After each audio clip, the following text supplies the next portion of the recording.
Next is parallelogram law of forces.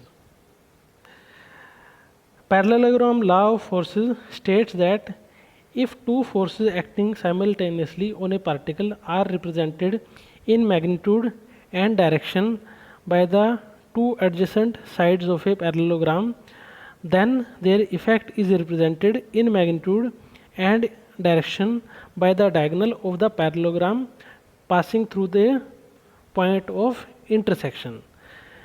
काफ़ी लंबी statement है. इसका मीनिंग की है कि अपने को दो फोर्सेस ने, फोर्स ए ते force B. This is A, this is B.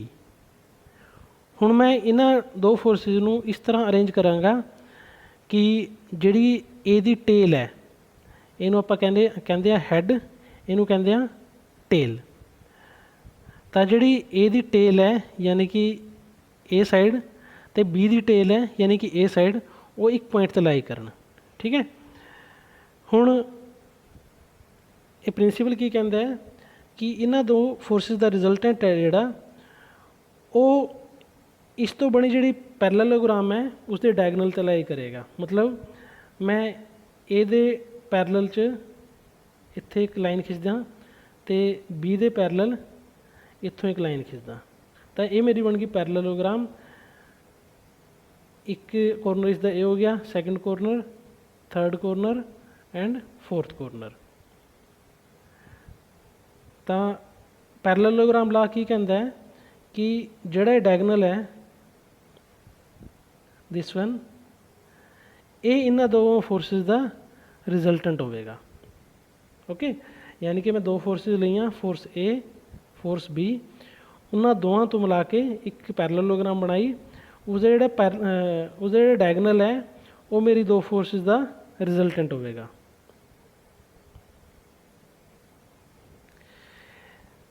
हुण ये जोड़ा देखिया सी मैं, इनू कहते आपां ग्राफिकल मैथड. ग्राफिकल मैथड च आपां की करते हैं, मैं पहली फोर्स ले ली, जिवें इत्थे मैं ली पी, मैं ले ली क्यू. उन्होंने दोवां फोर्सेस नूं मिला के एक पैरललोग्राम बनाई. उस तो मेरी रिजल्टेंट आ गई आर.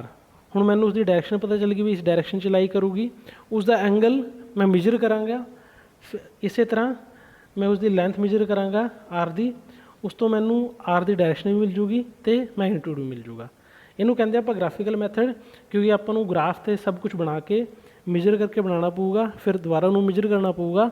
उस तो आपां नूं आर की वैल्यू मिल जाएगी, उसकी डायरैक्शन भी मिल जाएगी. दूजा अपना है एनालिटिकल मैथड. एनालिटिकल मैथड नूं आपां किवें कहांगे कि इस दे विच आपां फॉर्मूले राहीं आपां आर नूं कैलकुलेट कर सकते हैं. अपने कोल दो फॉर्मूलाज ने, पहला है मैगनीट्यूड कड्ढण लई, दूजा है डायरैक्शन कड्ढण लई. मैगनीट्यूड का की फार्मूला है, R is equal to square root of P square plus Q square plus 2pq cos alpha.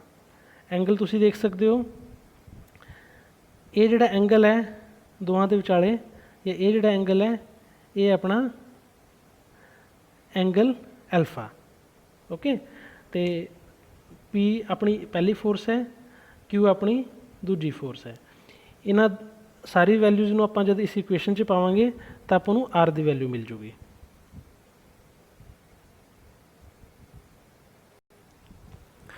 Second formula है मेरे को है डायरैक्शन नूं कड्ढण लई, डायरैक्शन किस दी, आर दी, जिहड़ी मैं कड्डांगा थीटा दी फॉर्म च. तुसीं देख सकते हो ये सी अपना एल्फा, पूरा एंगल है एल्फा, जिहड़ा अपना पी ते क्यू दे विचाले है. सैकेंड एंगल है मेरा थीटा, जिहड़ा आर ते पी दे विचाले है. This angle is theta. Okay.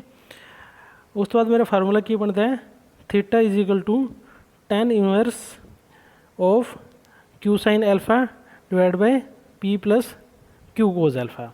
इस दे विच भी आपां सेम प्रोसैस करांगे.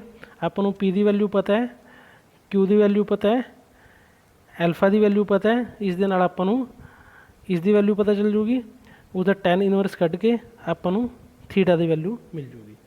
तो आपां आर की वैल्यू कढ़ ली, ਨਾਲੇ ਆਪਾਂ ਥੀਟਾ ਦੀ ਵੈਲਿਊ ਕੱਢ ਲਈ, ਮੈਗਨੀਟਿਊਡ ਵੀ ਹੋ ਗਿਆ ਆਪਣੇ ਕੋਲ, ਤੇ डायरेक्शन भी होगी किस दी, रिजल्टेंट ऑफ टू फोर्सेस।